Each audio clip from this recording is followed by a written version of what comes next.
I'm like, that's whatever. I'll just do it like this. Hello, everybody. Yeah, this is awkward. So naturally, I guess, we would start with like we're recording. We're recording. We're recording. It's that time. It's been a while. It's been a while. Some of you may know that we no longer have a certain individual of our team. And some of you may not know. Yeah. Very, very hard to explain, but I guess the best way of saying it is, like, I know most of our listeners are friends and family, people that we know, but, you know, because I know we don't have a crazy amount of listeners as of right now, but it's like we had this realization yesterday when we were talking about doing this, that there might be certain people that actually don't like know us personally. And, you know, even though it's a small amount, there could be one or two that don't. And we had to realize we had to break this news all over again. And it's the unfortunate news that our dear friend, Scar Sully, that, you know, people personal to us called DJ, is no longer with us as of January 20th, 2025. It's been a deeply dreadful process for not even just us, but everybody that knew him. You know, and there's also kind of like, it sucks for the people that, you know, like most of our listeners that knew us personally, that been know this, and now they got to hear it again. But, you know, it's the truth.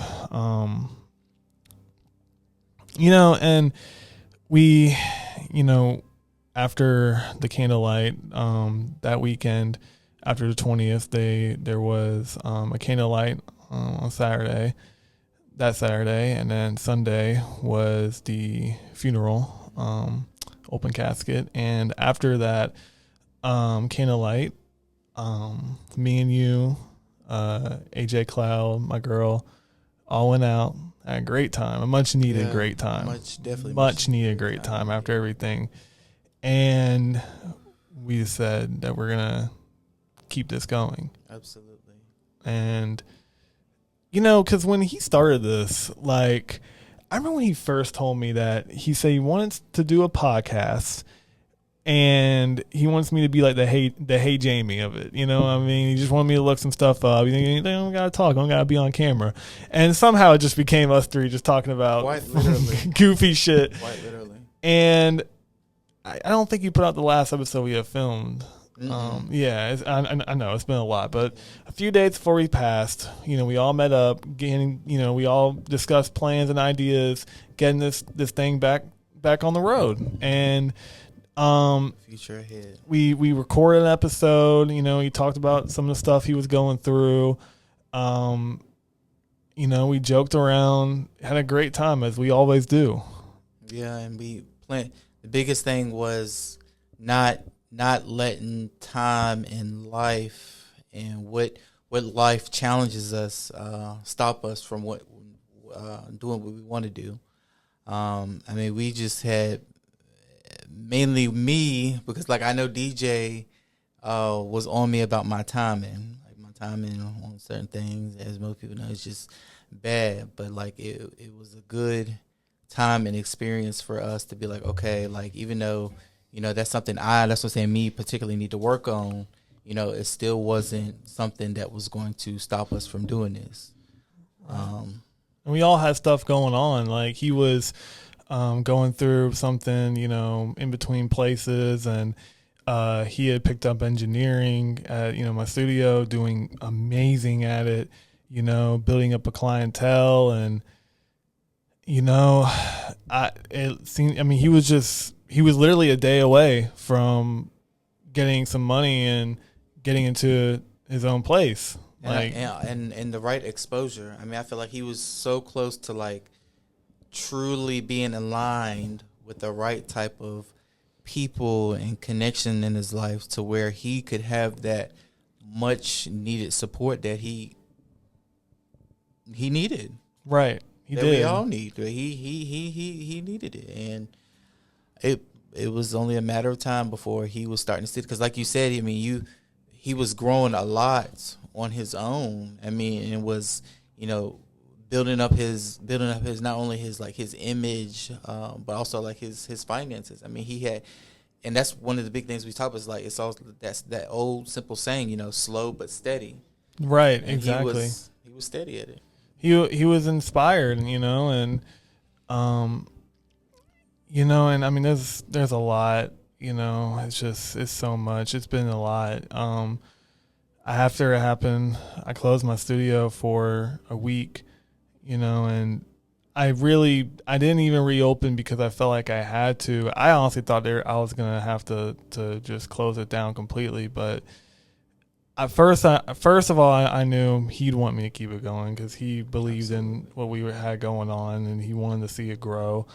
And also at the same time too, it's like, you know, if I don't push forward, I'm just be sitting at home all day, you know, just grieving. And I knew it was time, but I think a week was good for me. But I can't say I'm still after 2 weeks, I'm still going through it. You and me both, brother. And the biggest thing, at least for me, is the processing part. Like right into the top. It's the processing part. See, I'm starting to get comfortable. Yeah, it's like you have to like. There we go. Okay, testing. Yeah, it was kind of going in and out a little bit. My bad. Good.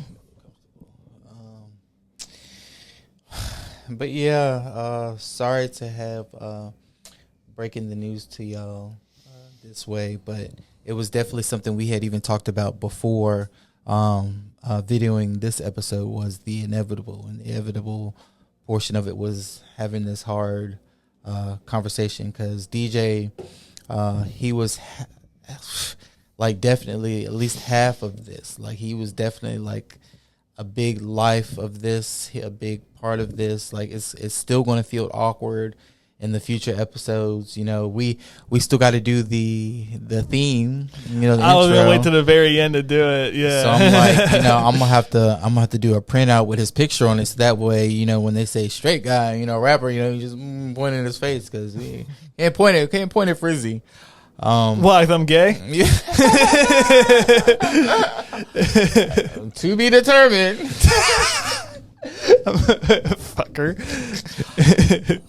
But I think it's going to be a huge adaptation for us and a huge positive change for us, especially with this podcast. I agree. Yeah. I mean, you know, we talk about it. I mean, first of all, it's like, well, you know, obviously me and you get along great. We always talk, you know, off and on in the podcast. And, you know, it's also too like, I said on Instagram, like, I have a new battery in my back, and I mean it, like, because everything I'm doing, he wanted to see me win on, and, you know, he wanted to, I wanted him to be right there along with me, you know what I mean, like, and he really did see himself in, like, being in a bigger light, like, he could get to that stance, and so did I, and he was so excited about all the stuff we were doing, but, you know, at the same time, I mean, you know,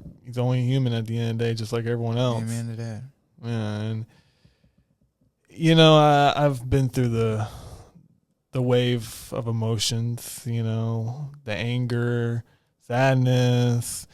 You know, and there's also been people that we both knew that have shown their true colors because of this. You know, there's been people trying to get things out of me because of it, and you know, and it's like, wow, like you really never gave a fuck about him, like, you know, I've had my block list has gotten longer, but so has my follow list. Like, I got to meet some of his family, and it's like, and they're such great people, and it's like, damn, I hate that this is how we have to meet. Yeah. Like, and these are great, awesome people. And they knew him longer than me, and longer than you, and for them to see that how they're going through and their memories, and it's like, fuck, it's been a process, but yeah. But you've same thing. DJ believed in you. You've displayed that kind of like morale strength. Like, as hard as it has been, and as hard as it continues to be, and will be with those certain challenges, like, you continue to possess that strength. So if he was here now, and had this been somebody else, nobody we know, I'm just gonna say somebody else, and that affects you the same way, he would tell you, I feel like he would tell you the same thing. Like, Frizzy, you got this strength, this morale, character strength about you, to where it's like, challenges like this may be tough, but you've always, and you can persevere, and that I think that'll be a big part of your own legacy. Is that, because like you said, that's hard. That's hard, having to not only, I don't want to be the one to start giving details about it, but not only having to be the one to kind of be the main one involved in that situation, having to handle all that, and especially when it first started. Yeah. But like you said, still meeting with the family and feeling that connection, and feeling, not just how DJ affected you, but the lives of everybody, like a lot of people too. So it's like all those emotions, I can understand how, feeling all that, can be overwhelming, bro. But you still doing it. I appreciate it. Yeah, for sure. That's an overwhelming part. Listen, you remember at the candlelight and at the funeral, like, I was going through this thing where I was seeing people I knew, but unless it would take me a minute to even recognize them. Like, I would have to be as close as we are right now to even be like, oh shit, that's, what I mean? Because it's like, I was just that overwhelmed. Yeah, or even closer. Like, and I felt I had to keep apologizing. I'm sorry. I don't know what's happening right now. Like, I'm just overwhelmed, and to deal with that, and, on top of, like I said, the people that he knew, and maybe I met once or twice, that are trying to get stuff out of me now. And that's been overwhelming, and it's just been sad. Like, what I mean? Like, yeah. And I'm really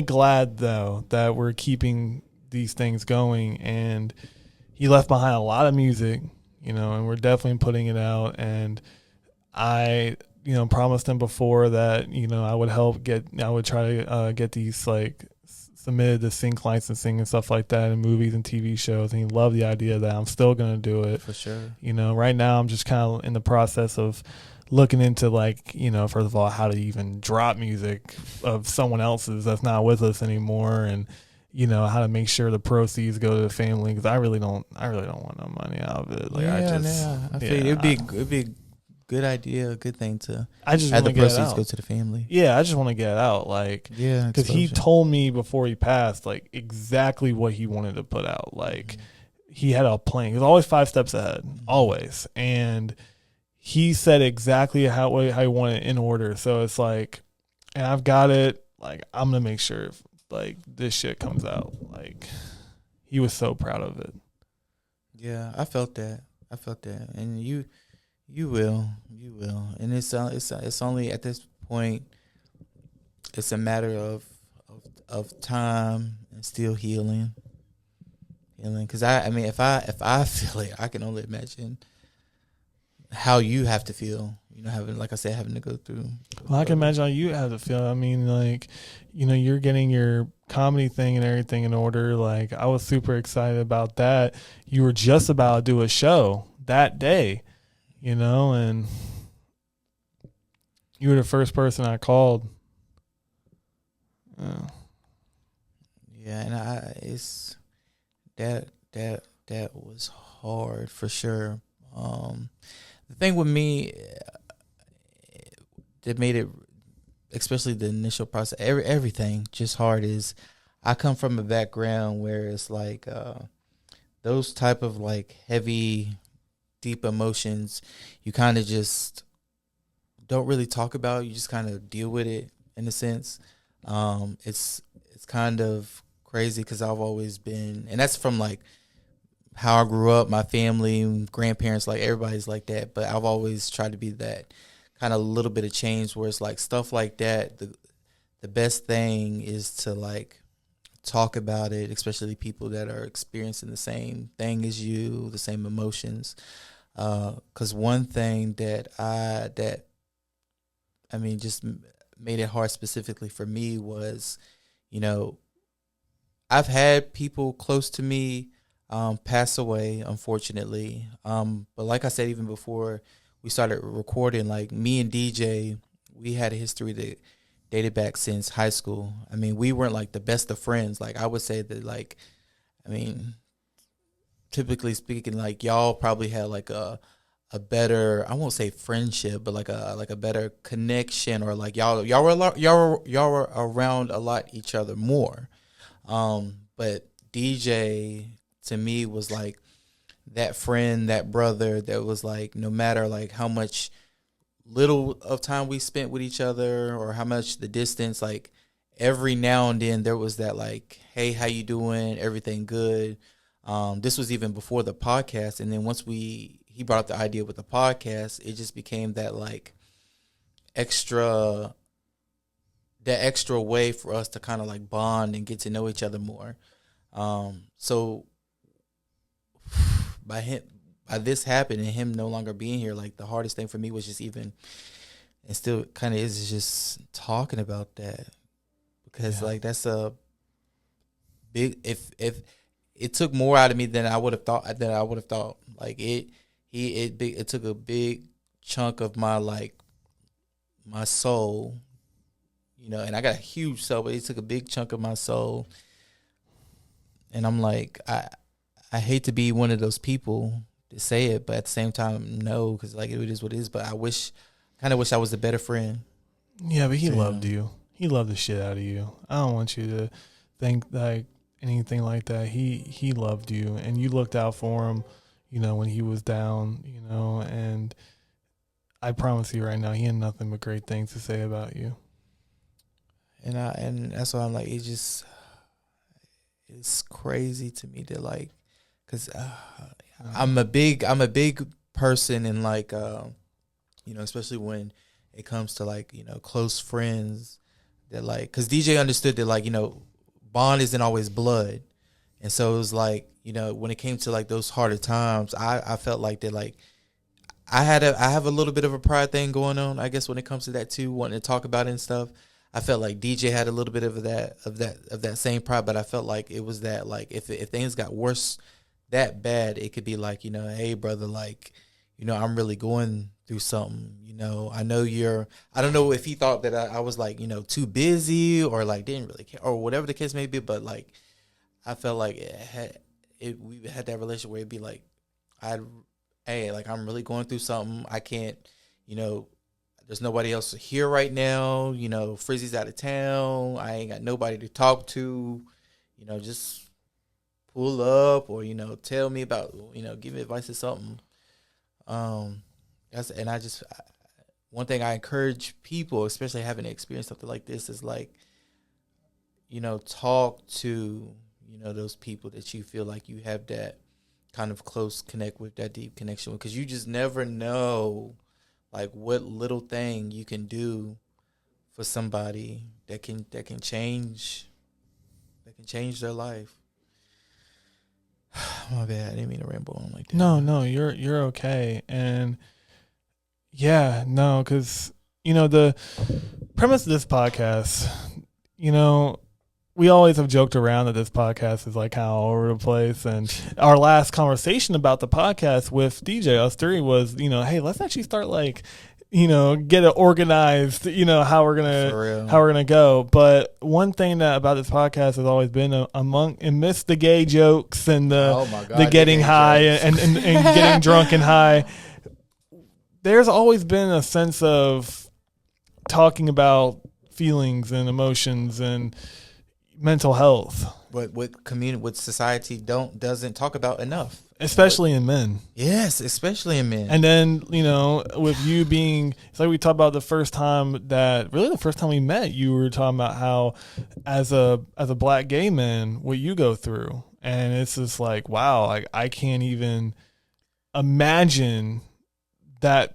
I mean, I got members of my family that don't want to hear what the fuck you're going through, but I also have a decent amount who do. So, and like DJ was that friend, like I told you, DJ was that friend too, who was like, he didn't really care about my sexuality, because that I mean, I'm not it's still a big issue within the gay community, especially the black gay community. It's just having male friends, having platonic relationships with male friends, and most of the time straight, because there's always that judgment, there's always that fear that they're going to be judged gay or looked at differently. But DJ was that person who, those very few people who really didn't care, and he didn't mind like going to the mall with me by myself, or like doing something like this, and didn't really care about like what people thought about him by being around somebody like me. And in fact, like you said, like gay jokes, like most people, and that's why I found cool, like really cool about like y'all, is like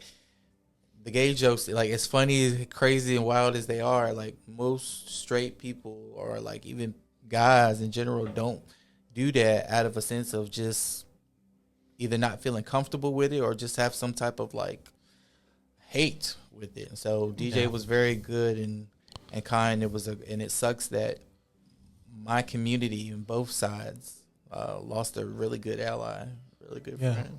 Yeah. No, that's very true. That's very true. He was not judgmental. He lit up every Do you remember room. that time we went to the mall looking for shirts? Was you with us? I could have sworn you were. I don't think so. No. Oh, it must have just been me and him now, because we went to the mall looking for shirts for the podcast originally. I think we met with you later then or something. But anyway, we was just walking, and there was an Indian guy, and I think we was at like some store. It was like one of them little clothing stores in I can't remember the name of it. Maybe it was even specific. But anyway, I was wearing my rainbow socks, and we had thought that the guy had called me a faggot because of my rainbow socks. Like, I think I made a comment like, y'all sell rainbow socks, or like, yeah, because I was trying to buy more, and he said they didn't have any, and I thought he had said faggot. So I told DJ that. I was laughing, you know me, I laugh a lot, so I was like kind of like laughing at that and like rushing up. DJ was pissed. Like, he was like, I beat that fucker's ass. Like, he was like mad about it. And at that moment I was like, and that was probably, I don't know, like maybe even like a year ago at this point, but like I remember being like, that's one of the biggest reasons why like I respected him too, because like he showed, I feel like, as a straight guy, he showed like genuine support in that field. Like, he didn't treat me any differently. And even when I remember when I came out the closet so long ago, high school, and I told her, I mean, there was still that, like, I don't give a fuck. Like, we still cool. We're still bros. You know, I still got your back. And I really respected him for that, because that's something that you don't really see, especially in my community. You don't really see a lot of that publicly. Exactly. So it was nice to have it, and it's sad that, like I said, we lost a huge ally. Yeah. I mean, he knew how to make you feel special. He knew how to make you more confident and just overall a better person.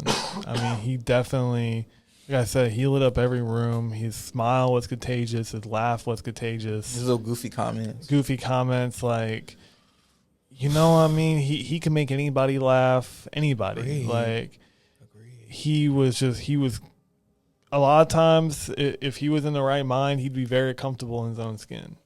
And anytime he wasn't, I would get on his ass about it. Like, dude, like I told him on the podcast one time, like you're a great guy.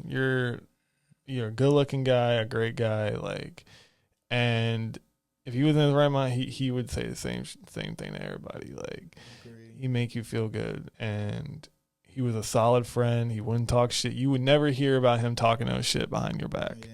You know, I mean, never. You would never backstab nobody. Never be two-faced. Nothing. Yeah. Like a true rarity. And like you said, like, it sucks that because of his death, it only exposed a lot of people that, you know, we know, you know, I know, that like really show their true colors in that situation. I had somebody who stole from him come in here, told you on camera, come in here and try to like beg me for a free session, talking about, I've been doing more drugs since he died. I'm so sad. I need to record a song. It's like, dude, last time you saw him, you stole from him. Terrible. Like get the fuck out of here. I had another guy fucking. Yeah, I told you about it. Like, I had the studio closed. I wasn't trying to do no work or nothing. He's like, no, you need to get back in there. I know you don't drink. I do drink, but last time I saw him, he made me so uncomfortable. I didn't even want what he had. I'm like, I'm good. Like, I don't drink. You know what I mean? Like, some people are like that. It's like, I don't know if I want. You know what I mean? Right. So I'm like, I don't drink. And the last time I saw, he was just trying to. Like, he didn't even show up to the candlelight. He's talking about, well, after the candlelight, you're going to go get a tattoo of me. I'm going to buy you a bottle. You're going to drink. Like it wasn't like do you want to do this? Like, this is what you're going to do. Right. It's like, yeah, go. And he didn't even show up. So, yeah, go fuck yourself. Blocked both of them. Like, it's just sad because it's like, sad. You know, how are you going to pretend to be his friend? And it's sick. It is. And then, like, what gets me more is like, you know, even if you feel that, like, you know, this is not my friend, show some basic human decency and empathy. Like, even though you're not his friend, the person that you're asking these requests for, his demands, they were good friends. He's obviously going through something. You know, give that person the space to grieve, do whatever they got to do, you know, and then, you know, revisit your basic need later on. You know, exactly. Don't pride in taking somebody else's grief and taking somebody else's situation to your own advantage. Because, I mean, that's just not, it sucks because it is normal in society, but it shouldn't be normal. And like he said, it's disgusting and it's awful. And people should be exposed for doing that. And more people like us should be like having these conversations so that way people are like more aware and like are just warned of these, you know, type of individuals, these selfish individuals. Because like even when what I said even before this, like, you know, for me at least, I understand like, you know, some selfishness because, you know, speaking just a little bit of religion, you know, we're all human, we all sin, you know, Jesus died on the cross for all these things, but, you know, there's a certain level of things, you know, downright selfishness to the point where you can't even understand like empathy and just have just a little bit of empathy for, you know, somebody, especially when it comes to something like this. Like, that's sick. Yeah, truly. It is. Yeah, like I hate drama. You know what I mean? Like, I'm quick just to block. You know what I mean? And like just block somebody because some guys get so emotional when you ignore them. Oh my god! It's like, what the fuck, dude? Like, if I ignore you, I block you, don't. Just fuck off. That means fuck off. Like, respect my peace and my privacy. You know what I mean? Like, agreed. And that's what just, it kills me that people can't. It's either they don't really understand it, which is a whole nother thing in society, or it's they just plain right out evil selfishness. Well, I think a lot of guys, they want to answer and they feel like it's some pussy shit just to ghost them. But I disagree because some people affect your peace so much. It's like me confronting you again, which is not, I already know it's not going to work because I tried already.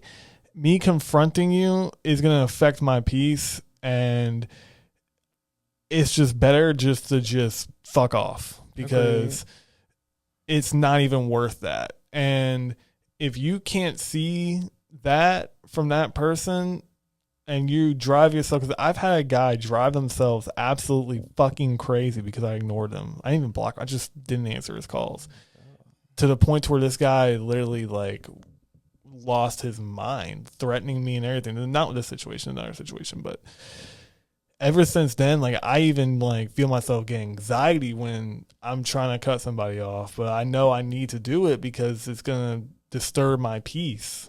And someone told me after all this happened, like, you just need to focus on your peace. Agreed. Whatever that is, like whatever that looks like, you know, and everyone has different ways of doing it. Like some people, like the person that told me that even recommended, like, you can talk to him. Like, if it makes you feel better, like, just talk to him. You can. I made a couple jokes with him. I admit already. Kind of shout it out in the air. And in a way, kind of, in a strange way, kind of makes you do feel a little bit better. There's definitely times where I kind of feel like he's still with me. You know, especially when I'm in the studio. I just like... it's like I feel his presence and I feel his joy, like, near me.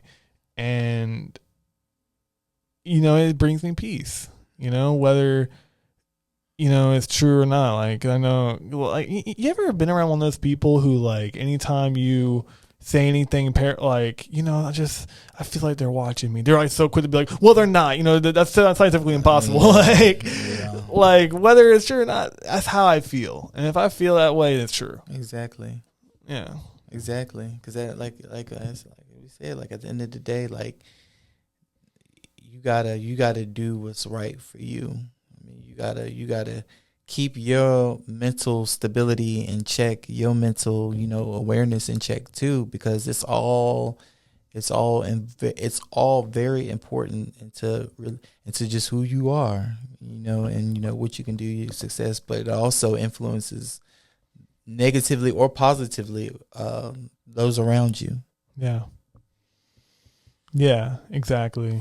Yeah. And I've definitely, during these past 2 weeks, have been like super appreciating the people I have around. Like, I'm realizing I have better friends now than ever. Like, ever in my entire life. The people I've met in the past, like, year and a half are the best people. I like that. Yeah. And that's because you need those type of, like, support systems and the support networks. And like I said earlier, like, DJ understood that and understood that, like, you know, if you can't get it from blood, then, you know, that's the sign and the point where, you know, you get it from, you know, those who you can, whether it's through sometimes even through work. I mean, you just got to find those support systems that meet your needs. Like, because at the end of the day, like you said, like, they are important, very important. They are. Yeah, they definitely are. And, you know, I've had to be less afraid of talking about my feelings, because my whole life I've always been a listener. I've always been, and I love listening, and I can tell you do. You're a really good listener. My whole life, amazing listener, and I've had to learn, like, I can still be a listener, but if somebody can vent to you and talk to you, you should be able to vent to them and talk to them the same way. Absolutely. And if you can't, that person does not actually care about you. Yeah, and or it may not just be as deep as you thought. Because I've and it's such a gray area, but at the end of the day, I've like we keep saying, and what I've experienced and learned is, like, you know, it's one thing to say things, but it's another thing to do things. And, like, if you feel like, you know, these people that you say or you think that are in your connections that are really close aren't really giving you, you know, that same type of reciprocation, or, like, you feel like there's more output than input, then that's something that, you know, needs to be looked at, you know, because then the question does become then, you know, why, if, you know, we're both, we say we're cool, we're bros, we got each other's back. Why does it feel like there's a scale in that? Why can't it just be even? Or why can't it just be one thing that kills me, that has killed me, and it's like I get it to a degree. And I hate that I've heard it from like just guys in general, but like the biggest thing that kills me when it comes to friendships in particular is like the saying, "It is what it is." Like it's just whatever happens, happens. And it's like I get that to a huge degree because it's like that's the point of like life. Life just happens.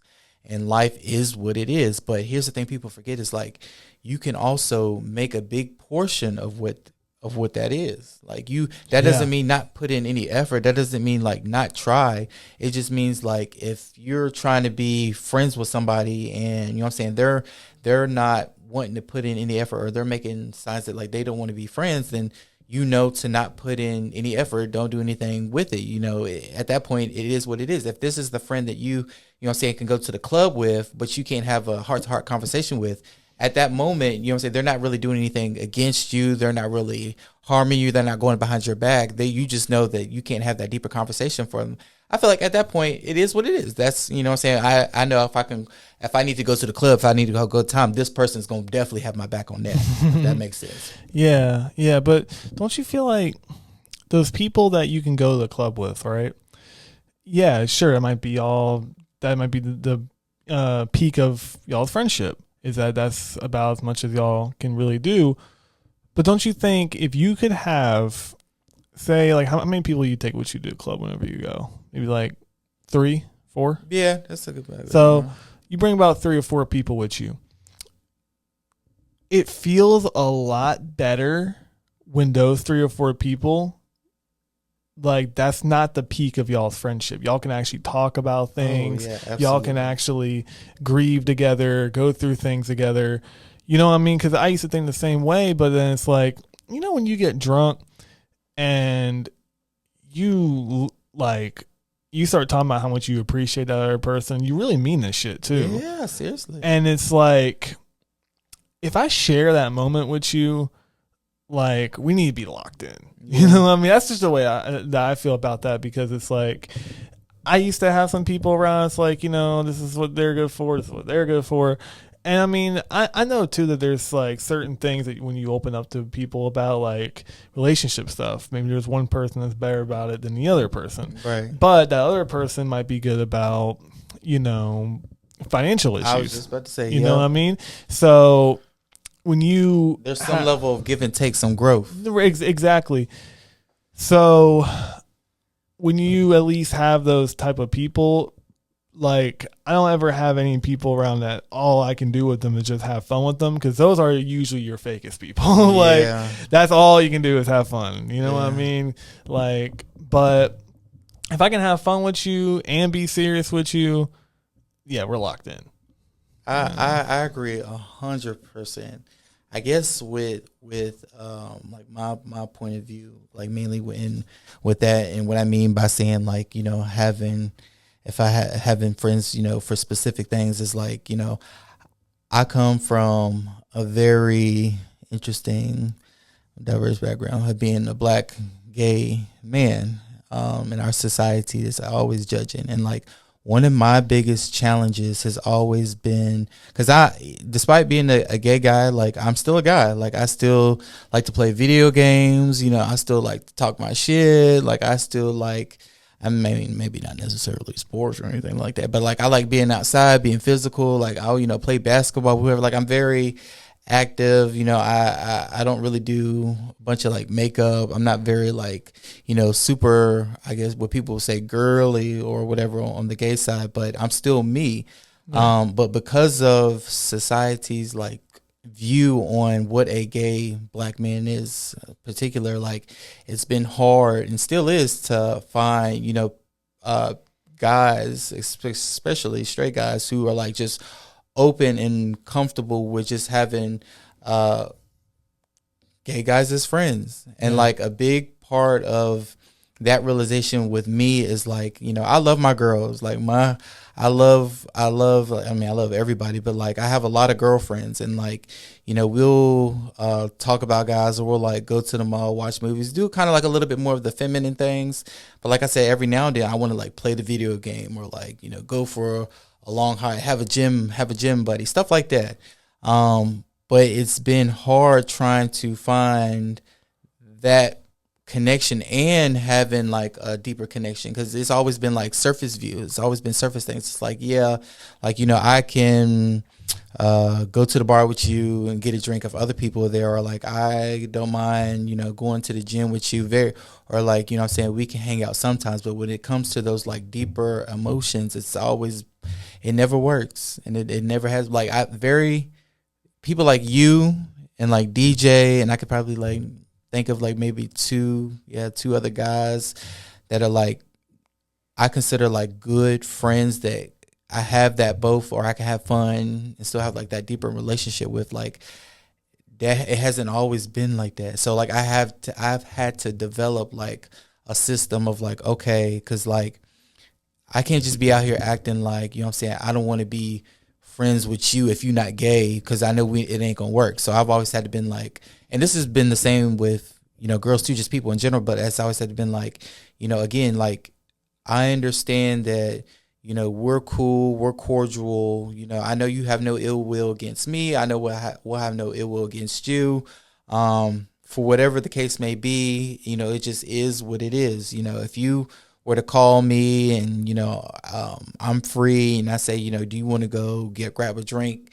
Like, we can go grab a drink. You know, we may have like a casual conversation, you know, how most people do, like, you know, how's life, how's work, what you doing to this and this. Right. But it never gets to that deeper level of like, no, dude, like, how are you mentally? Like, for real, like, you good? Like, I know you've been stressing. Like, there's never that deeper sense. So I've had to adapt to be like, okay, I have, you know, my girlfriends that, you know, I can have those certain girlfriends that I can have those deeper connections with. But with guys, it's always been like that surface thing where it's like I can call you up for, you know, that drink or whatever the case may be. But that deeper thing it's always been that. But you know what, though? If somebody doesn't want to be your friend because of what you like to do behind closed doors, there's probably some other issues with them. I'm just going to keep it honest with you. Like, they probably wouldn't be any better friends than me as they would be to you.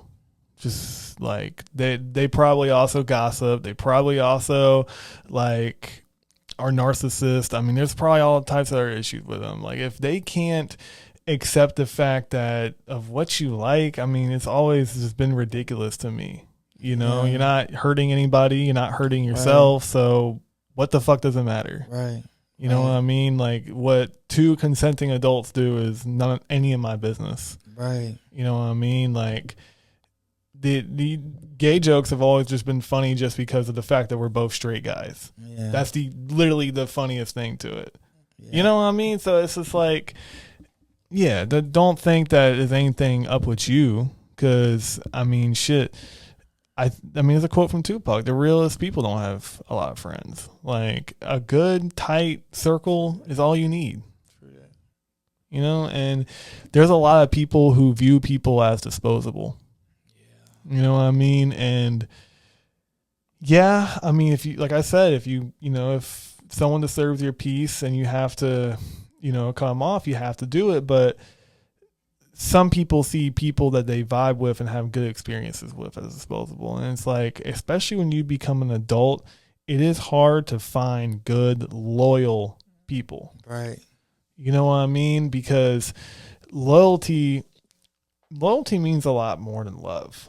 Like, love, you can love somebody all day long, but, you know, for the right thing, right opportunity, right. You know what I mean? Right. You go right around them and, oh, you know, I had to do what I had to do. But it's like, nah, loyalty is, this shit don't mean nothing if you're not there with me. Mm-hmm. You know what I mean? That's loyalty. Loyalty is if I leave $1 million in cash right here and I come back and all $1 million in cash is still here.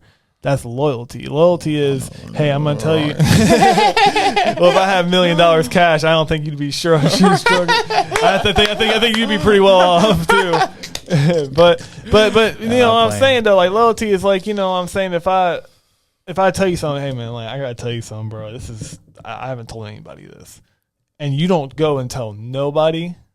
That's low. That is yeah, true. And it's like it's so hard to and the biggest thing too, at least I feel like, is people don't talk about it enough. You know, one of the love languages is like, you know, affirmations, and like kind of like being told that like either like you're loved, or like you look pretty, or you're doing a good job. But people tend to forget that like it doesn't necessarily have to be those exact things, but it's very microscopic in the sense of like little things truly matter. Like this is gonna sound so crazy of me to say a little bit, but like, you know, I used to be that friend that was like, you know, I had a list on my phone. I had a list of a couple people on my phone that I was like, okay, y'all are like my true closest friends, because I know if I call y'all, you know, you got my back on triple. Say I'll be like, you know, I'm gonna start. I made it a thing where I would check up on you, you know, every couple weeks or once a month or something like that. Made it on my phone, but I stopped doing that because it became and it was nothing against like the people I was doing it with, but it was a matter of the sense that like overall I felt like I was putting out so much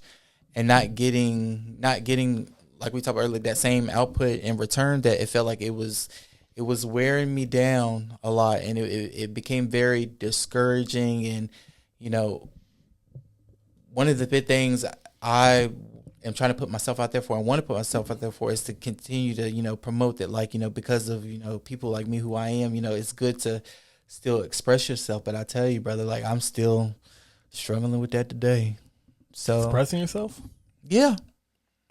Like in what ways? Like in the ways that, because like, you know, even, you know, when I talked about it with like DJ passing, and like going to the candlelight and like the funeral, like most people, like I couldn't even really like talk about it as much. Like I remember you was feeling like a little bit of too, like just kind of like scatterbrained, and like kind of not really not knowing how to talk about it.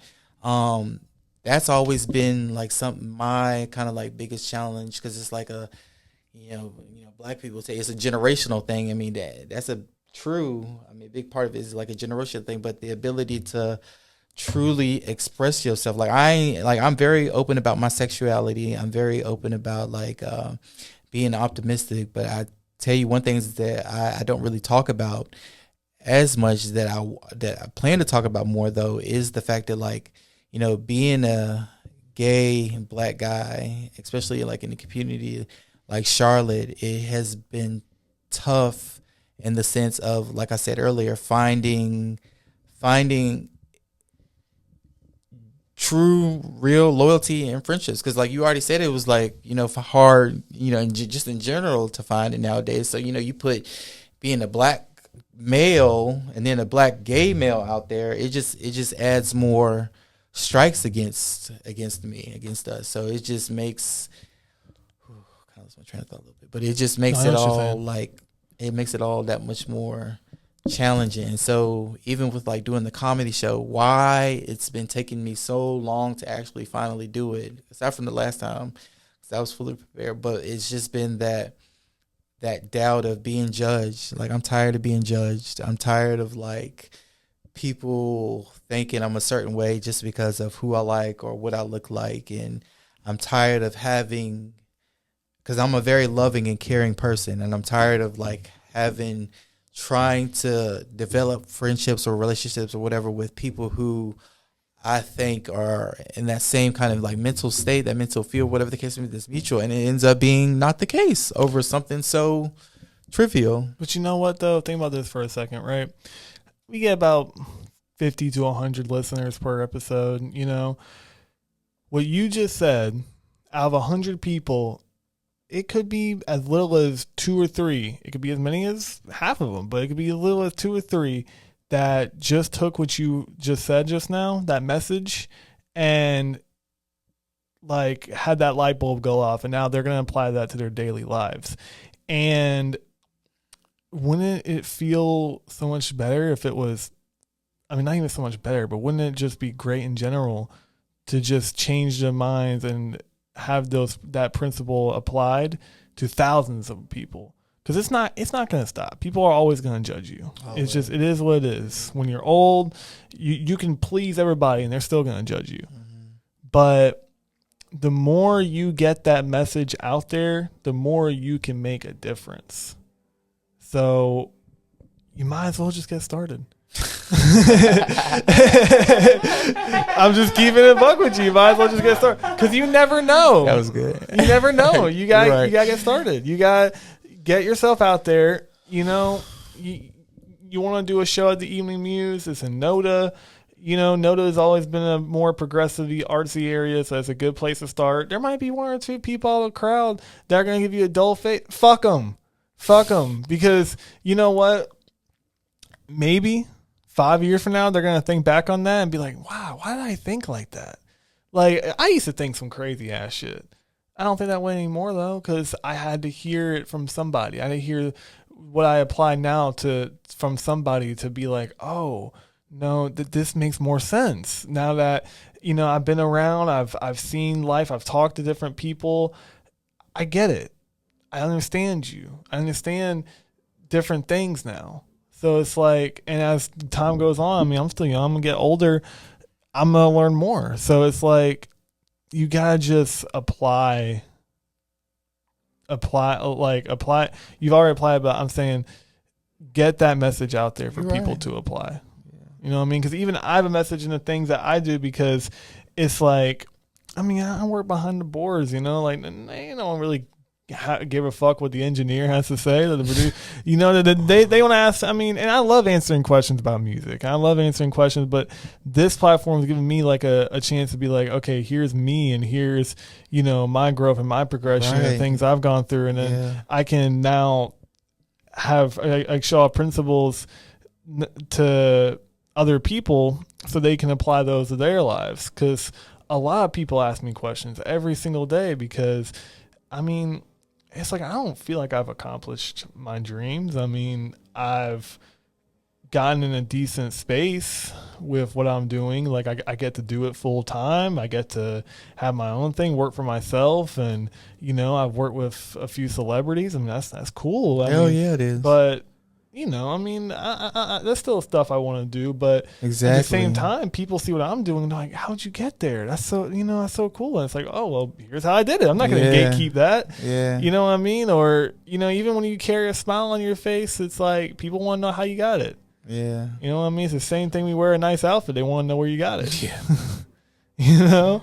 But I'm the type to tell them.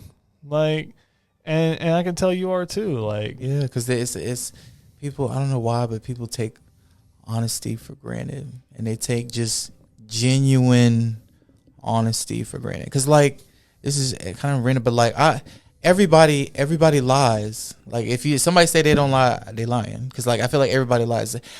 There was a big remembrance, like, either it was like yesterday that said, you reminded me that, like, you know, everybody lies, but it's the main difference of knowing when to lie. Like, if you lie to somebody to avoid hurtful feelings, like if you at work, you know, because this happened earlier this week, a customer that comes into our store kind of frequently said something that was like provocatively weird about the manager, and like at the time, we of course said something, you know, to the customer, like, you know, that's weird, you shouldn't be saying stuff like that, like that is like really weird. But like, we didn't say anything to the manager about it, and when he asked us about it, we were just kind of like, oh no, we didn't say anything or he didn't say anything like to that regard, because in that sense it was like that dude's so irrelevant at the end of the day that, like, just bringing that up would have just caused more unnecessary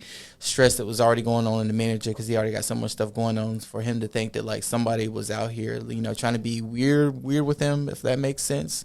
Versus that's like, you know what I'm saying, knowing when to lie, versus somebody that's just like, you know, blatantly lying, you know, especially like if you care about somebody, you know, blatantly lying about over the little things. I mean, about like, you know, biggest thing I experience is like, you know, if you make plans, you know, with somebody you care about or whatever, and you know that person is excited, you make plans, you know, it's best that, you know, they are excited, they want to carry it through, you know, and this is one thing I've always preached, is like, because people's emotions change. Like even me, like there have been times where like I made plans, I want to go out, but then at the moment I'd be like, nah. I made plans 3 days ahead. Day 3 gets here, I'm like, I don't feel good no more. Like I don't feel like going out like that. But I'm that person that's like, I'm gonna call you and be like, hey man, like I know we made plans, but like I kind of don't really feel good. Like I'm in like a mental state, blah blah blah. Most 100% of the time, people's cool with it. They're like, yeah, bro, like I understand. Yeah, take that. If you good, you good. I cannot stand when people lie and be like, oh, I'm sorry, I forgot I had an appointment come up, or like, gosh, I'm sorry. They're like, yeah, like just come up with some bullshit answer. And you can feel the lie, like you can feel the lie, and it's like I would have rather you been honest with me about like how you really feel, because like I'm not going to judge you on you not canceling plans on me because of like you not feeling good. I understand it, but I am going to judge you for lying. Exactly. Yeah, exactly. Like some things, it's like, did you really even have to lie about? Just tell me the truth. Yeah. Like you didn't feel good, weren't feeling like it no more. Okay, just say that. Yeah, I'm not gonna judge you, and if I do that would be fuck me. That's a whole. That's a piece of shit thing to do. Exactly. So yeah, because I used to say all the time, like I don't ever lie.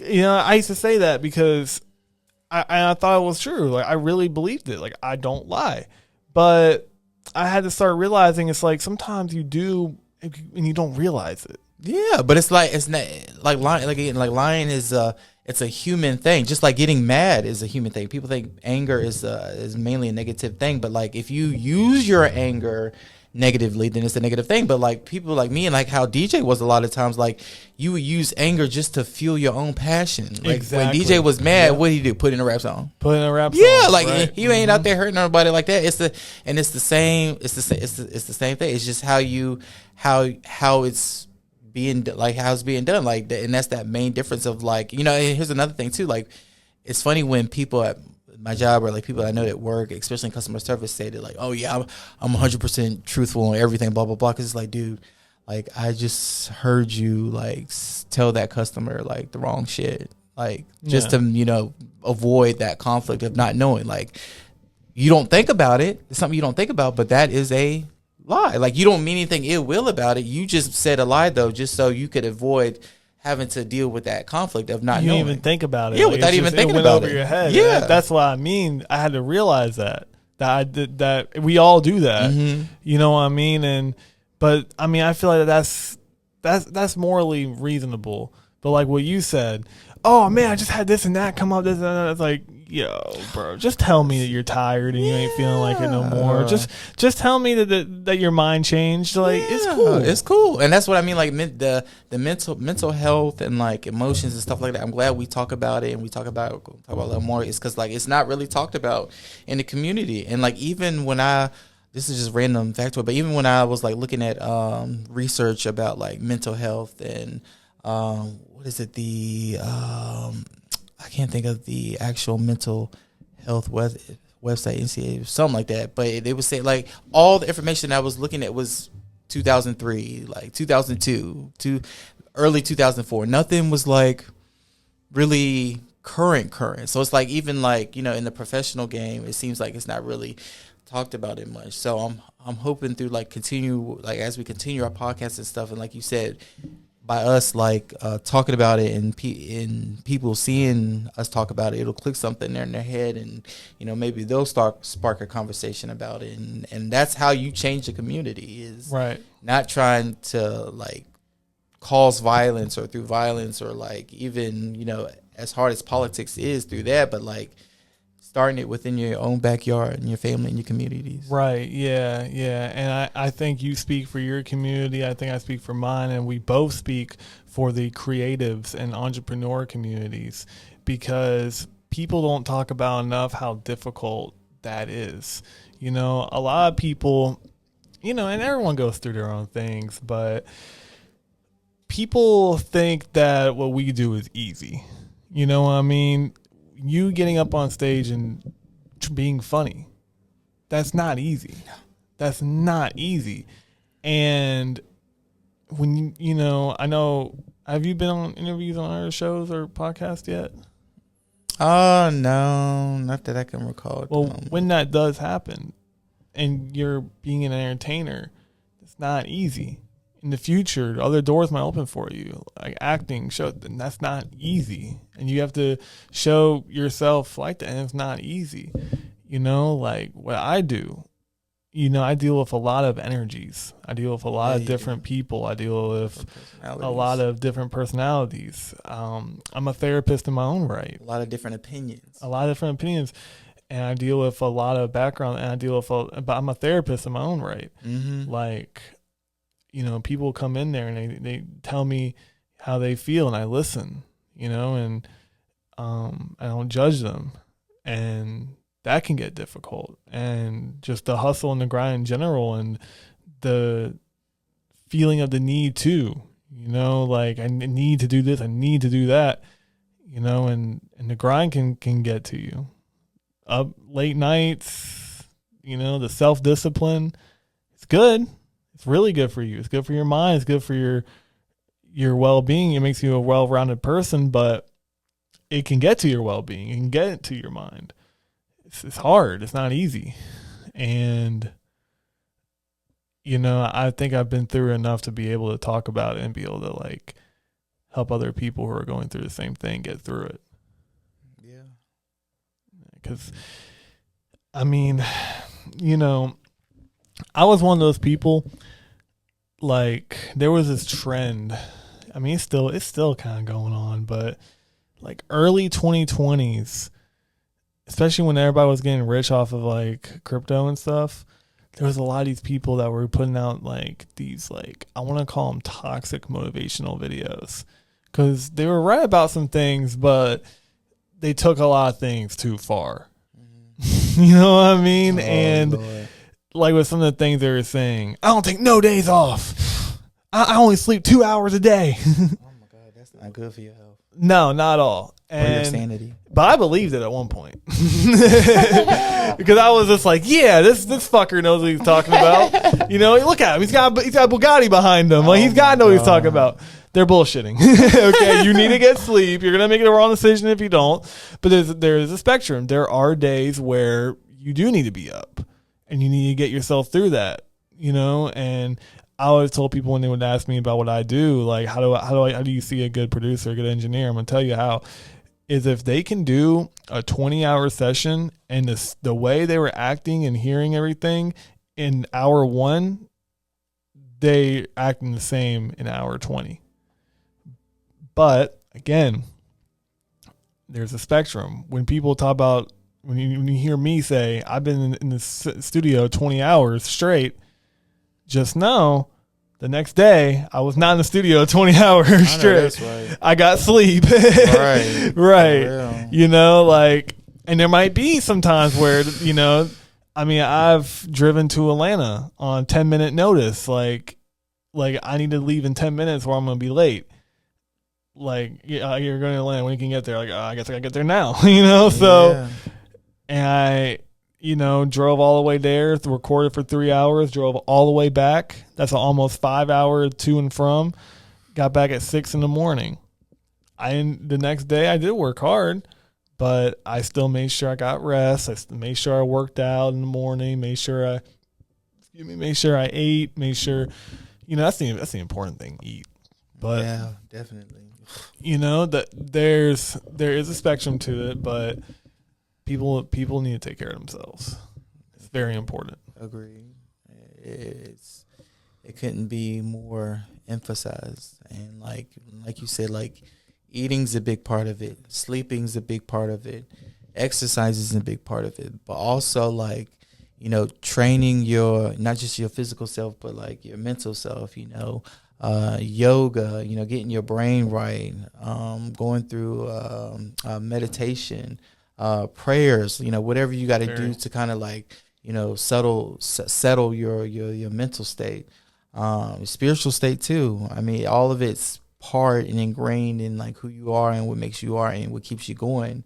And another big part of that is what we keep talking about is like having the right people around you, you know, having the right, being around the right environments, because at the end of the day, you know, humans, we are social creatures, and we as much as it is a good thing to embrace, solitude every now and then, um, um, especially when it comes to personal development and growth. It's also good to have those connections with people that you can express, these emotions with and have these connections with too. Because that's how you also grow as a person and become, better ingrained in feeling more part of whatever community you feel you part of. And I feel like that's a part of any community, really. Yeah, I agree. And I think that it's a process. I think that in the world where people are used to instant gratification, instant gratification, I think slowing down is very important. Agreed. When I wake up in the morning, for better or for worse, I do not check my phone. I at least try not to. Sometimes, I feel like I got to. I'm gonna woke up so late, like might be a booking, or sometimes I wake up to the phone. But as much as I can, I try not to check my phone when I wake up. I wake up and I breathe and I pray and I process the day, because those first 30 minutes that you're awake is when you're the most easily influenced. Mm-hmm. And that's eating too. Like, when you first thing you digest, when you first wake up, when you first start your day, is pretty much going to set the routine of how that cycle and digestion is going to go, throughout the entire day. So, you're right. That's initially what you do when you wake up is important. And I'm right there with you. There'll be times, because, again, we're human, that, the first thing I'm going to do when I wake up is, make sure I didn't miss a message from somebody or a coworker that was said or something that I regard, or be excited about an email I'm expecting for first thing. And without thinking about it, I want to check my phone. But I too have been practicing, when I first wake, especially now, is when I first wake up, the first thing I do is for my alarm, I don't even set it next to. I used to be a big habit of setting it right next to my bed, because I was just I just hit that button, go right back to sleep. But now I set it on the nightstand where I have to get up and actually turn it off. But as I get off and turn it off, I don't even it's so crazy. I half sleep. I know where that button is, because it's that noise is getting on my damn nerves. I hit it, but instead of just going to that phone, I go straight to the bathroom, because most of the time, when I gotta get up, first I gotta pee. So I'm gonna go to the bathroom, pee, and I'm gonna look in the mirror, and I'm just gonna look at myself, acknowledge myself for the day is what I call it. And then after 5-10 minutes of doing that, then I forget who it was, but somebody super successful one time said, you shouldn't even have your phone be the alarm. You should actually just get an alarm clock and put your phone in another room. Because that phone's a distraction. Yes, because that's what makes it so hard some days, is because I got to grab my phone and tap that bitch off. And then I'm already looking at it, and they made it to where now, on Do Not Disturb, you have to take it off Do Not Disturb to actually look at your notifications, which has been a huge help. Because it used to be you would grab that shit and there's all your notifications. Yeah, just your first message is some emergency shit, and it's fuck. And it gets really hard for me, because as an engineer and a studio owner, a lot of my clients are more in the daytime.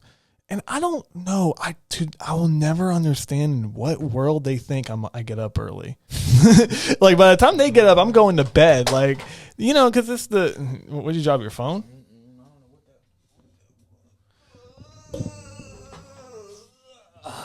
Is that the sound you make when you nut?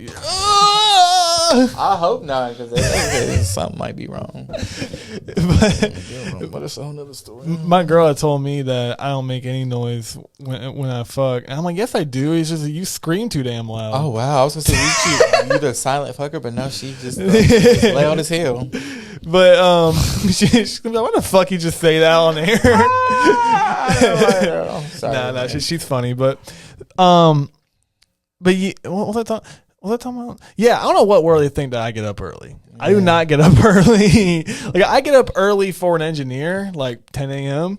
But and I'm not against people hitting me up earlier. Like if you text me at 8 o'clock, cool, I can answer it around 11 when I'm whenever you can. Right. But like they'll call my phone like 5 times, blow up with a text and shit. I cannot stand it. And here's the crazy part. It's not so they can get in now. It's so they can get in like tonight. Like this couldn't wait. Yes, like that. Oh God, I can only imagine because that drives me crazy. Because it's like me, I'm for the most part I'm very like responsive. So if I'm not responding to the first call, you call me again, whatever. If I don't respond to the second call, like I would, and this is me, I would think, okay, I'm gonna send this person a text message. If they don't respond after a certain amount of time, like. Then I might say something. It's funny because like going to how we communicate, like when we were talking about doing today's podcast, like what was it like? I texted you, or no, it'd be like, yeah, I texted you or you texted me. One of us would respond like the next day, and then it'd be like a continuation. But there was no like, oh my God, he's not responding fast enough. Oh my God, let me blow his phone up. It was very natural. And look, here we are now. I know, I don't blow up my phone first. But see, here's the thing as an entrepreneur, right? Okay, I get it. It's some money calling and I should pick up, but that's why I have a website. So you can look at my availability. Yeah. You know what I mean? Yeah. Like, because I'm only human. Yeah. And that's why I also have other people that, work with me. So if I'm not available, you can hit them up. And honestly, like if you're trying to like, especially with like now, if you could, they can do book you online. But like if I'm trying to do a recording, I'm gonna plan something like that, like how we did this podcast like a week ahead, so that way I'm not rushing in the moment, blowing up somebody's phone, trying to figure it all out for tonight. I would have had that already planned because I would have given myself enough time to get through the process, let you got to do what you do, give yourself time to respond. Because then it comes like day 4 and you ain't respond to 2 calls and a text message. Then, you know what I'm saying? It may be a reason to be like, hey. I'm going to take it even a step further. You should never blow up my phone unless it's an emergency.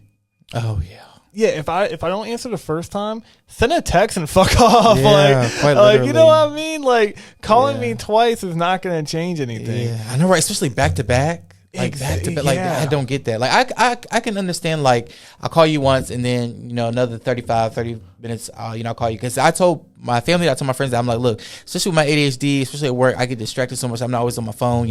Call me that first time. If I don't answer, feel free to call me. Another 10-15 minutes because I may not just be around my phone that time. But don't like you said, don't call me back to back because that second call ain't gonna do nothing. You just called me. If I didn't answer the first time, why would I answer the second exactly time? I never understood that. I used to have this person in my life. This person used to blow up my phone at 8 in the morning after they just saw me in the studio at 4 in the morning just to ask what I was doing. Oh my God. Call me 3 times, text. I'm thinking, oh shit, must be like some, because I say all that, but like, okay, if I answer the phone at 8 o'clock, all right, like we can work, but it's not an always thing. Yeah, but when they when this person would blow up my phone at 8 o'clock in the morning, it would just be like, what you doing? Like, fuck you. Like, what do you mean? What am I doing? Like, you could have sent that in a text message. Yeah, I don't even understand texting. What you doing? Like, usually that means you want something. Yeah, I ain't gonna lie, this dude might have been a little. think you got the wrong Daniel in mind. That Daniel's right here. And look, and you still got the wrong one. I didn't mean to tell you that. So, when was the last time you were in a serious relationship? Oh my God, where'd that come from? No, it was just something I was wondering. Like the last time I was in a serious relationship, 6 years ago, maybe now. Wow, 5-6 years ago. I asked because you've been single ever since I've known you, so I haven't ever heard you been like, oh, there's this person I've been talking to. Like, it's funny you mentioned that. I posted this thing on Snapchat yesterday. That said, it was something that I had posted 5 years ago, so it came in my memories. But it said, people ask, oh my gosh, you give the best relationship advice. How are you single? And then it's a picture of like a little black kid, and he's like, coaches don't play. And I'm like, that is a good representation. And because it's not that I don't mind a relationship, not that I like, if the right guy was here. Not that I came around. Not that I wouldn't want a relationship, but to me, a relationship is such a intimate and such a, like we talked about, such a thing between loyalty and trust that I'm not one of those people who just takes it lightly. That's just like, oh yeah, we're boyfriend, girlfriend now. Like I'm that person that's like, oh my gosh, like. Well, I don't think you would be where boyfriend, girlfriend. Yeah, I did say that. I was like,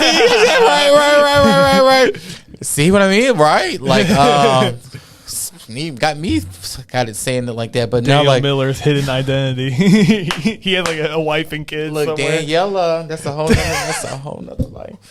Oh shit, what was I talking about? Oh yeah. Like it's not something you take lightly though. Yeah, it's not something thank you. It's not something I take lightly because like I'm like, oh my gosh, like we're boyfriend and boyfriend, and like we're at that point where we gotta like be intimate. That's something like I truly value. So like my last relationship was not like that. Like I thought it was, and it wasn't. And because of my experience with just like guys in general, I've had a hard time. Relating, I don't even know, yeah, I feel like that's the best word, relating to guys on that field, because I'm such a, not to sound cocky, but I'm such like a unique, in the sense of like, I'm not very feminine, right. But I'm not on one side, I'm not very extreme feminine, but I'm not necessarily like completely masculine either. So it's like, a lot of, you may or might not know this, but like in the gay community, like you're either masculine or you're feminine. So like a lot of guys, like especially like on dating websites, they're like, I'm looking for a feminine guy or I'm looking for a masculine guy. Well, what if I don't fit in both? Like a lot of sites don't really like give you that option. And as I guess trivial as one might think that might be in a relationship, because of society and like how everything's viewed, and to a degree, a lot of what people want, I guess, generally is that knowing, because like you said, people want instant gratification. I'm kind of mysterious. Like you got to get to really know me to understand like who I am, what my sensitivities are. Like there are things like I say I do that people would think that like I'm more on the feminine side of like, oh yeah, he's definitely gay. But then there are things that I do that be like, some people would be like, oh shoot, like I even know he like plays video games or like knows things about like chess or like knows anything that like, it's crazy because they make it their eyes things, but anybody can do it. But like things that are I guess more masculine, like wanting to work out, go to the gym, stuff like that, that makes it difficult for people, I guess, to really understand with me. So because of that, it's like, why take that risk? I guess right. is what I feel like. So I mean, like, it's not something you're looking for, but like, oh yeah, that was the point. You would allow it to happen. I mean, yeah, it's not. Yeah, that's perfect. Like, it's definitely something I'm not looking for. Like, this is gonna sound crazy, but I'm struggling to find loyal friends now. So why would I even try to bother? Yeah, like bother with a relationship, because that's like that next level. So like for me, I'm just coasting, going as it is, focusing more on myself, and then like you said, yeah, if something of that lines was to come around, then I'd be open to it. I guess it just hasn't happened yet. Yeah. And I'm a coach. When and you're a coach, yeah. Because you do have like a really good perspective. I mean, you have a good perspective on everything, but especially like when it comes to like love and relationships. You know what I mean? And I mean, it's not like you've been into some relationships as well. So I mean, it's not like you have never played. Right. You have the great comeback play one day. Yeah, oh my God, that'll be a crazy story. But I tell you, the biggest thing I learned with all that is just being. The advantages of being a gay, especially like black guys, like having the experiences of friends from like both male and female. Yeah. So it's like, when I'm talking with guys, I could be like, yeah, you don't want to do that with girls, because like you don't want to just immediately get their number, because like that's just going to like make you look thirsty. That's just going to put there in their head that like you're just out for the body. Like if you're trying to get with a woman, like the best thing you want to do is connect with her like mentally, like connect with her spiritually. The body is just a part of the earth. That's just part of us. Women are so in tune to their emotions and so in tune to sensitivities, is which I love about them. Despite being a gay guy, but like I feel like men in general, being a guy too, just have that problem of expressing themselves on that level. And it's even kind of bad in the gay community. Like it's like like I said, that whole feminine masculinity. Like I don't even know if you know if like top or bottom. Like that's a whole nother thing. Like if you're not it's a joke. Like most gay guys in the community are bottom, so there's not enough tops. So like, you go on these dating sites and it's like, I'm strictly looking for a bottom or I'm strictly looking for a top. If you're even a little bit of the other way, I'm not interested. But like naturally, like people don't talk about it, but a lot of people are actually a lot more, the word versatile. Like, it's just you like what you like, and because you're putting a label on it and making it publicly like that, it just makes it's been making it hard for me at least to find those like genuine relationships. And it's not like I can just go up and tell a guy and be like, oh, I think you're cute, what's up, because you don't know who's gay, you don't know who's straight. So it's like, for me, it's always, I have to be on social media to I feel like to get that experience. But because of especially with the podcast and what I want to use social media for that regards, I also have a limit on how much exposure I give myself to social media, so I can have time to hit the books or do things to develop my personal character. Well, I feel like if you want to find anybody, relationship worthy, it wouldn't be on social media. Yeah, you know exactly. what I mean? Because it's like what you said, like getting a woman's number right away, like someone that you're interested in being with. If you were just trying to like fuck and dip, getting her number right away, you know what I mean? Because you don't want to do too much, you know what I mean? Like you want to make it what it is, and either she's going to be down for that or not, you know what I mean? Like, some girls are, some girls aren't, Yeah. But and I think it's definitely just, it's going to happen naturally. I mean, you're doing the right thing, being focused on you. I feel like being out, like, I'm trying to find a partner, like, it's just, you're kind of setting yourself up for failure. Yeah. I can't say that I didn't do that, because I definitely did have my moments where I tried, but it's because of those experiences that I learned that, like, I can still be like, I still be who I am and still have, normal experiences. Like I can meet somebody that's not fucking online, you know what I'm saying? And like meet somebody through like a friend or something, but it's all dependent on just me focusing on myself right now and finding just, like we thought, my own right environment. Because another thing too, like being somebody who's naturally optimistic, we talked about how we're like great listeners. So like people come to me, which I love, because it's like, I want to give you the best advice I can. I want to, especially if you have like nobody else to talk to, I want to, at least be somebody, who can give you advice. So like, I love that. But it kind of has worked like a double-edged sword, in the sense of like having to find, like we said earlier, those people that can give you that same type of connection, if that makes sense. Yeah, I agree. Yeah, because like, that's a cool thing about living in a city, because growing up in like small towns and stuff in like South Carolina, like it's hard to find. I never realized how important it was to actually find a niche and find like a clique. I never understood like the importance of that, but that's actually human nature, finding like-minded people. Yeah. And growing up in a small town, you're not gonna find that. There's no, music scenes in a lot of these towns. Like, you know what I mean? Like everyone's thought there of success is getting a nice job at like a plant. There's nothing wrong with that. There's good money in that, but that's not what I wanted to do. And ever since I came out to Charlotte, it's not the biggest city in the world, but there's something for everybody here. And I've been able to find a lot of really great people like that way. I found, some terrible people, but that's life. Yeah. There's always a balance. Yeah. You'll find that everywhere. And I too, I can say, I've said like since, because I've been in Charlotte since 2005, something like that, but I'm technically from Roanoke, Virginia. But like even coming to Charlotte has exposed me to a lot more culture and just opportunities, and like it's definitely going to be like, yeah, it's definitely still the home of more opportunities in the future.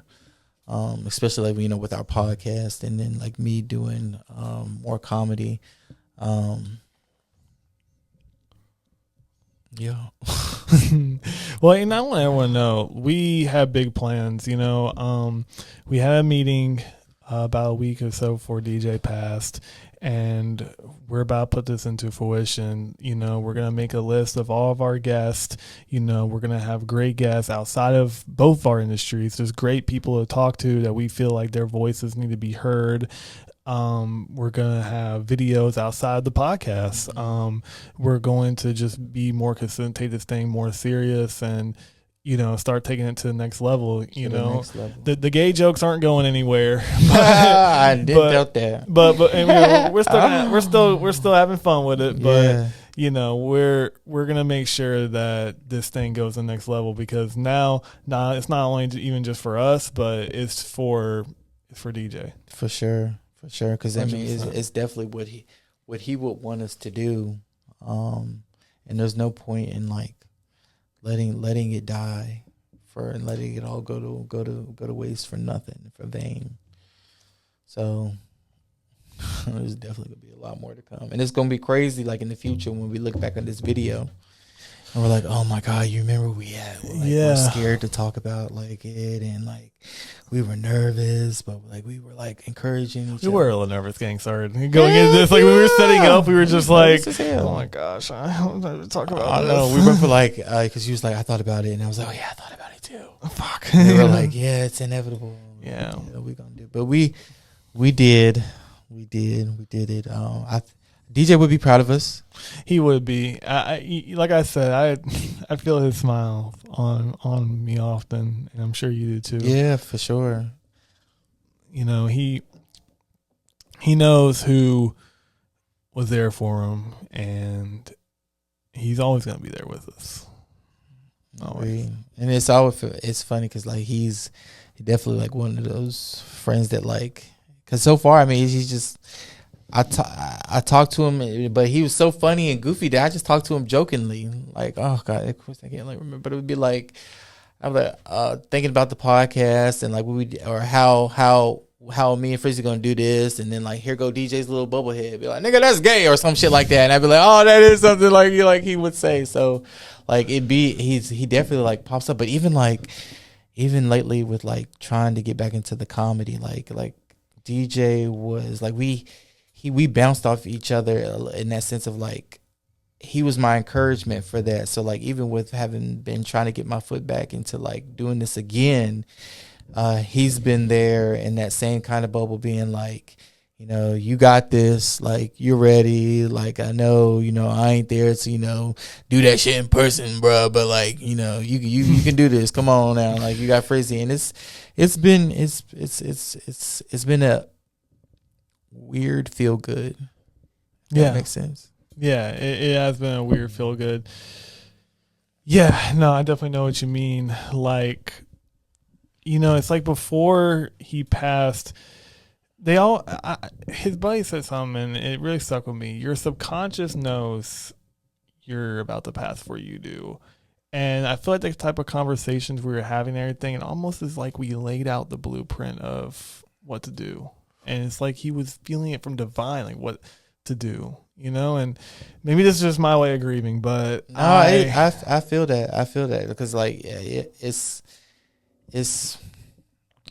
unnaturally natural that happened. If that makes sense. No, it is. And like the way that happened, like, yeah, because we had some heavy conversations. Y'all had some heavy conversations. So yeah. And some of the stuff he said, like you were like, yeah, like it all plays out, you know. And sometimes the unfortunate way. But I know we're gonna be strong. I know we're gonna keep this going, and I'm excited. I'm super excited. Like, I really think what we're doing is like what we're doing now. Everything that's going on now. You know, the good and the bad, like, is all propelling us for the future. Agree. You know, like, right after all this happened, I had a situation where I had to pretty much just had to pay a bunch of money for something I owed, and I like a lot, and I'd already like just had to buy a bunch of shit, and I remember at first like, fuck, you know what I mean? Damn it, I had. It's not like it didn't make me go broke or anything, but it fucked up. Expense. It fucked up my plans for like the year. Like I had these big plans, these cool things I was gonna do. And my first thought is, I'm not going to be able to do any of it. You know what I mean? But then I had to think about, I'm like, you know what? I'm going to be able to do everything. Maybe it got pushed forward a few months, you know, but it's fine, you know, because there had to be a reason for it. And I'm pretty much debt free now. So that's cool. Hell yeah, it is. That's really cool. It's always great to be debt free. That's really great. Yeah. Damn government. And I have a plan now, and I am more motivated than I was, and I feel great about it. So I think long term, like anytime the sun goes down, it has to come back up. Amen to that. So I think I'm staying optimistic and staying strong. That's good. Yeah. Because you really gotta be. You got a good head on your shoulders. You got a good plan. I appreciate that. My thing is, as soon as I've been, and you can kind of like I've had a formula in the sense of like what I got to do, what needs to be done in terms of like how I feel. And I know as soon as I do this first comedy show and actually physically get back out there, it's going to be a game changer for me. No, I'm so excited. And please let me know when you're going to do it. I'm going to be there. We're going to Next Monday? Next Monday. I'm going to be there 100%. You sure? Yeah, 100%. Okay, because I'm going to sign up tonight then. Okay, bet. Yeah. Because I was going to talk to you about that later, but I'm like, I want to do it next Monday, but I got to have you there. We're going to film it. We're going to put it out. And I really want to see you be like the next Dave Chappelle. Like, I want to see you take the next thing next level. Well, that's my favorite comedian. Yeah. I like Dave Chappelle. Yeah. The greatest comedian ever. Like, genius comedian. And I feel like you have what it takes. Oh, I appreciate that. And can we talk about these cupcakes? Like, I'm sure they've been wondering what the fuck these cupcakes are for. All I know is I low-key been waiting to be like, I cannot wait to eat this cupcake because it look good. Like I said, it was from my coworker.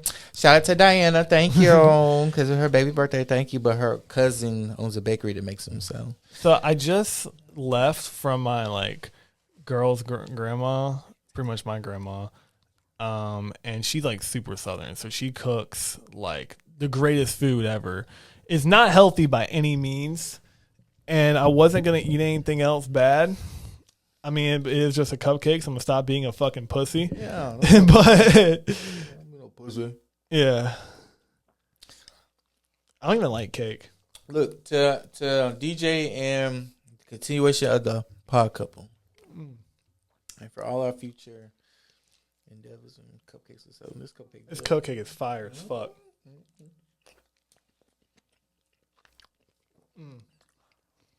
All right. I'm going to finish that in a second. Look, I beat you to it. Because you already finished it? Yep. The fuck? I told y'all, I've been eyeing that cupcake all since the podcast. Even like what, you eat it in like fucking 2 bites? Like you finished it in like 2 seconds? Pretty much, yeah. That thing was waiting on me. I was waiting on it. All right. That's called a mutual relationship. There's something that we have to do. Yeah. White guy. Right there. Black guys. What do you think, Phil? I know, right? Comedian. Straight. And gay. It's still a little awkward, but we're going to get through it. It's the pod couple. Hey. It's the pod couple. It's the pod couple. Video. It's the pod couple. It's the pod couple. I gotta figure out It's what the pod couple. It's the pod couple.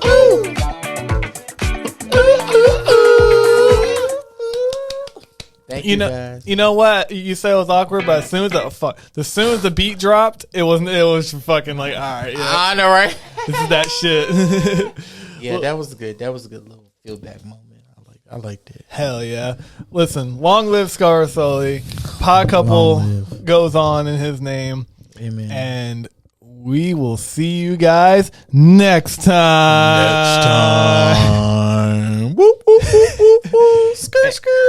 And we are out.